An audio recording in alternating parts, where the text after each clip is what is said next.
Tessa Monroe was a storm wrapped in a school uniform. Sharp-eyed, sharp-tongued, and always 2 steps ahead of her teachers and peers, she had carved out a throne at Eastwood High, one built on fear, silence, and unspoken admiration. Her words were weapons, and her laughter echoed with a cold confidence that made weaker students shrink in her shadow. To many, Tessa was untouchable, invincible, but power, real or imagined, always comes at a cost. No one saw the cracks beneath the surface, the hollow ache in her chest when she came home to an empty house, the sound of her parents' voices only heard through voicemails and apologies that came with airline tickets and business meetings. James and Claire Monroe were powerful in their own right. Executives, leaders, decision-makers. But at home, they had surrendered their roles as parents. Somewhere along the way, Tessa had stopped asking for bedtime stories and started building armor. One rainy Tuesday, the weight of her choices came crashing down. Her target that week was Lena Carter, a quiet, artistic girl who kept to herself and filled her notebooks with beautiful, intricate drawings. To Tessa, Lena was just another easy mark. During lunch, surrounded by her usual audience, Tessa snatched a sketch from Lena's hands and held it high, mocking it with cruel precision before tearing it in two. What she didn't know, what no one had told her, was that the drawing was a portrait of Lena's mother. A mother who had died only weeks earlier. There was no laughter, just silence.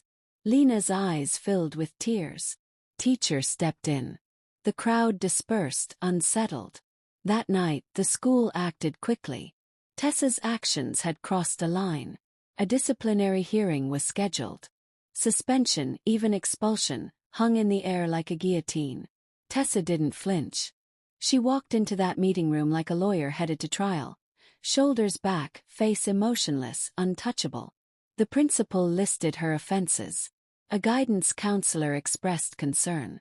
Lena's parents were present, quiet but firm. And then came the Monroes.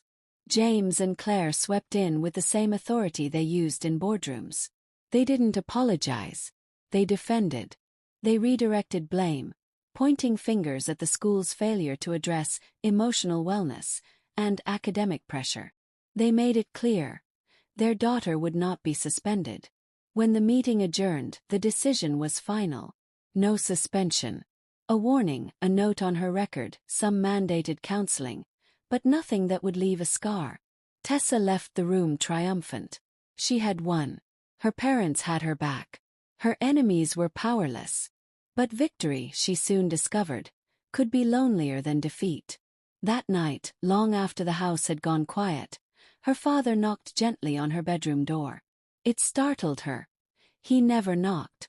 She opened the door to find both her parents standing there, not with stern faces, but something far heavier in their eyes. Regret. "We didn't defend you today because you were right," her mother began softly. "We defended you because we realized we've failed you." Tessa blinked, confused. Her father sat on the edge of her bed. "You used to be gentle, curious.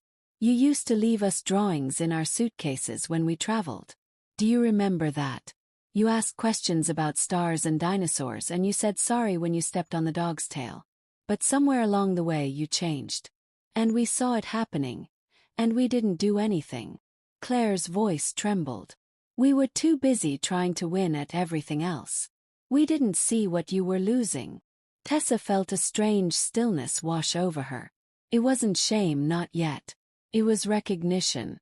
A realization that the version of herself she projected, the powerful, fearless Tessa, was just a costume she had grown into so deeply she forgot how to take it off. The next morning, without telling anyone, she walked to Lena's house. Her heart thudded like a war drum with every step.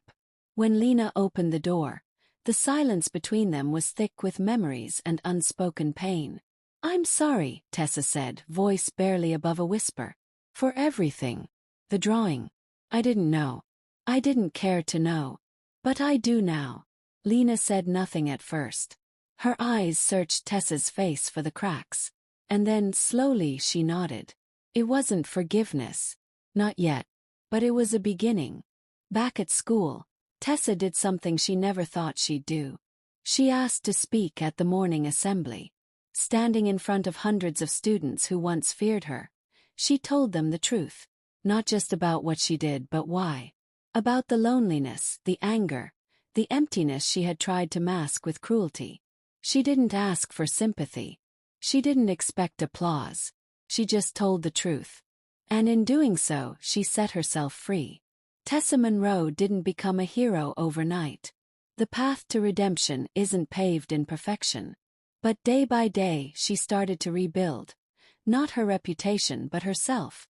Because sometimes the greatest kind of strength is admitting how far you've fallen and choosing to rise anyway.